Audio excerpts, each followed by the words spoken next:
Ug may buntag sa inyo dyan mga aksaka, no? Nasisira na yung kadina natin, nagluwag na gid siya. Naghulam ng tag-press, tapos back rings, lungnos, tapos yung adjustable yung ginagamit natin dito. Kasi nagluwag na yung kadina natin mga kasaka ug mga idol, no?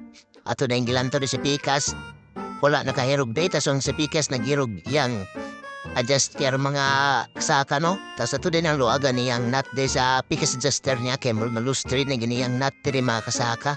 Paningkamutan nato ni siya nga maayo gini siya karon magamit din nato ni atong service mga kasaka, kay wala pa kita kapatining service siguro tang plano ani nga mo palit wa pa kita kapalit, kay kulang pa gid atong kwarta mga kasaka, no?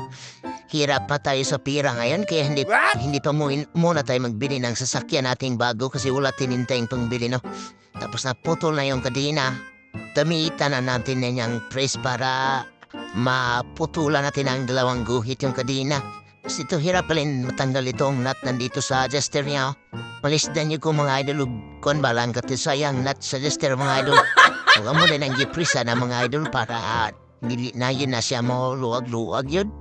Kay luwag na mo kayo ng full adjust na yung adjuster ba, tapos sa swing arm board full adjust na pod. Tapos ako din ang kuha ni pinutla na, no? Kay basi pwede pa mabalik ba? Kinabuang haragot po din na pwede din mabalik, no? Kay napiit na din namin gamay na din yung kadina na basi maprisan mga kasaka, no? Kaya di na nato na ang bato ng gina dok na to din. Kaya wala na ikipsulan na nawihinan kung wala na muna hinungda na. Ilabay na lang na, inagos ako magulang. Kaya di na gidaw na gamit na ng trabaho agi daw. Tapos iya din ang gilak pentong kadina rito. Paglak niya ginan ako siya, ay mo man ang gilak nga wala po man ang tao, di ba na pwede siya good makwanta sa mo na nang gitaod eh. Iya man ang giabritong pagistorya din ako nga dili pwede mataod ng ilakdaan kay nataod na ning mga ni mahaligid rin sa swing arm talk sa mo na gibutangan din naglak siya kay para mahuman renta para maka next stroke na punta ba mga idol ba? Ato na po na ilisa na po ning kuwanan eh.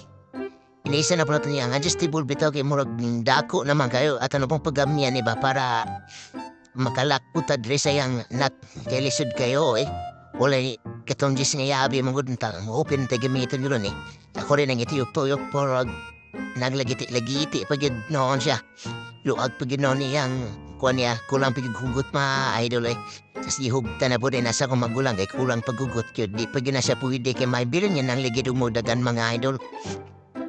Tapos yan na hindi ba natagugutin kukulang pag siya kay biling ganin atong legid man.